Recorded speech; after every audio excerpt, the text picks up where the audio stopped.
everybody. We meet Derek at Travel Possessing Transportation. That's right. Nice to meet you, Jason. Good to see you again. Okay, well, you two can act like you've never met before, but Jason, this is for our TPI and Company YouTube channel, correct? Correct. All right, so this week we are going to show you a couple of our buses. Correct. All right, so as Jason said, this is Derek, one of our drivers, among many other things that he does here as well. So, Jason, I think you had a few questions you had for him before we take you on a little tour of the bus. How many pickup person of your route? On my route, on the big days, I have 9, and on my little days, I have 7. And my route is the Henry County route, which is Napoleon in Henry County. But we also do Wauseon, Swanton, Fayette. I mean, we do all the areas around Fulton County. Well, good. How many hours you work at Triangular processing? Yes. Well, most of the drivers do full-time 40 hours, but our driving is split up into 2 times during the day. Mm-hmm. We do a morning route and an afternoon route. The morning routes, I usually start mine at 6:45 in the morning, and everybody's usually back here by 8:30 or 8:45. Mm-hmm.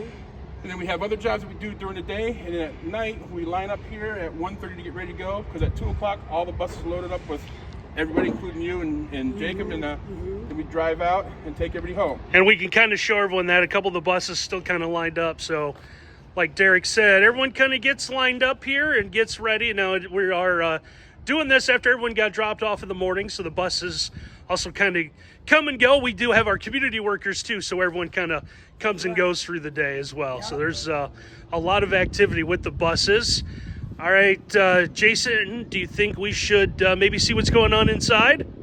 Yes, we will. All right, lead the way. All right, Jason, well, let's talk real quick about that. We have 3 different kinds of vehicles that we have. We'll actually make it 4. Okay. We'll see in a minute, but we have a caravan or minivan style. Mm-hmm. We have the 15-passenger vehicle that you see down there, like the gray one.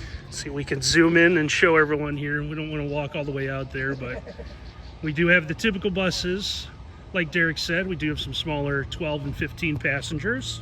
And then, Jason, if you look over here, that's one of our driver's buses, Stacy, and hers is a larger size van. Now, everybody calls them buses, but they're actually on van chassis, which means it's still a van. Mm-hmm. And then mine is the biggest one, which is a big Ford, but it's also still a van. Even though we call it a bus or a minibus, it's still on a van chassis, just a little bit extended. All right. Awesome. And you'll notice on my vehicle, we have an accessible ramp. So if somebody has a harder time walking or is in a wheelchair, they can roll up on there. And then later on, we'll show you the lifts on the other ones that people have. But this one does not lift for wheelchairs. You just wheel right up in. Yeah, Jason, you were asking about wheelchairs earlier, kind of wondering the accessibility. So yeah, we do have the ability here, and then, like Derek said, some of the other buses also have the back seat, and we'll get in Derek's bus, and some of them have the Come on in. the back seat. Jacob in here as well. Hi, Jacob. Yeah. Well, you guys probably didn't catch it, but when we were out in my part of the county, or Fulton, Henry County today, we had some rain, so it's a little bit muddy. But as you guys can see, there's the seats in the back here. These are all regular seats. And then down below, wherever you're standing, you'll see that there's those little funny things right down here. That's where we hook seatbelts in to put people with wheelchairs in, so we can lock their wheelchairs down in place so they do not move. Okay? Okay. This vehicle also has, and all of our vehicles do, have an emergency escape route in case something happens in the front. We can go out the back door. Yeah. And an alarm goes off. We can always use the front door. And we are also, our vehicles are all fully equipped with first aid equipment, fire equipment, all our paperwork, and also two-way radios where we can call anybody at TP for help if we need help. So I'm going to trip over one of the locks here. So here's what Derek was talking about as well. There's some of the locks that we have. So we do have quite a few individuals that are in wheelchairs. So we make sure that they have a way to get in as well. So. That's right. All right. Now Derek's also going to walk us through. I know he spent a little bit of time driving some of our smaller vans a little bit. So we just happen to have one of those vans right here. Won't say which driver parked it at the end of the parking lot to make it easier for him when he got done. I think I know who drove this one. was it your cameraman? Yeah, I kind of thought so. Anyway, this is Randy's van. This one is also equipped for a wheelchair if need be. And this is a wheelchair ramp that will slide down and put people in wheelchairs in here. Although, if you don't have a wheelchair and you pick up, somebody that doesn't have a wheelchair, there's regular seats right in here for that. Yeah, so I don't have anyone. I am a regular driver here as well. We'll kind of give you, it is dirty as well, so we won't show you the floor. But I do not have anyone with wheelchairs. I have anywhere from, 2 to 5 people on my route as well.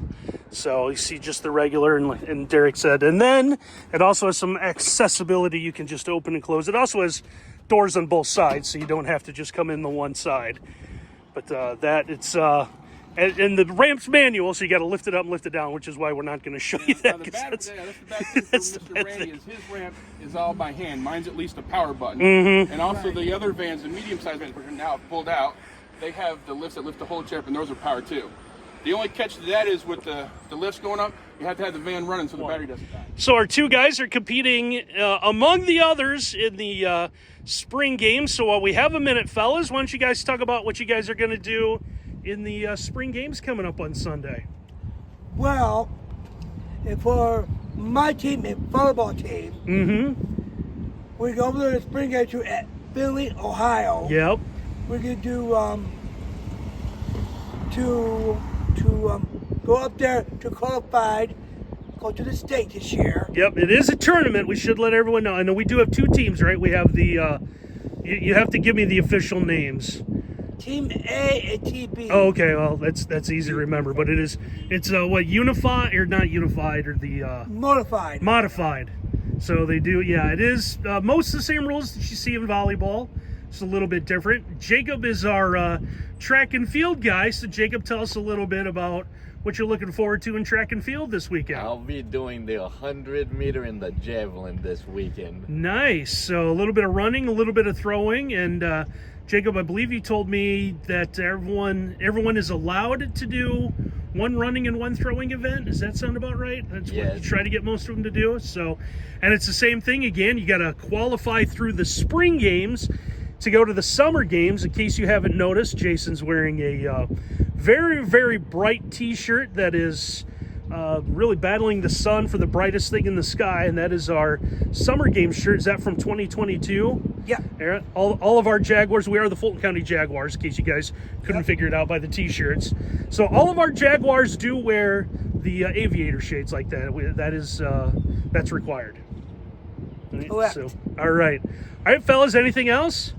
That's about it. All right, so look forward to our special video we're going to have tomorrow, and then we're going to try to shoot some stuff from the spring games in Findlay.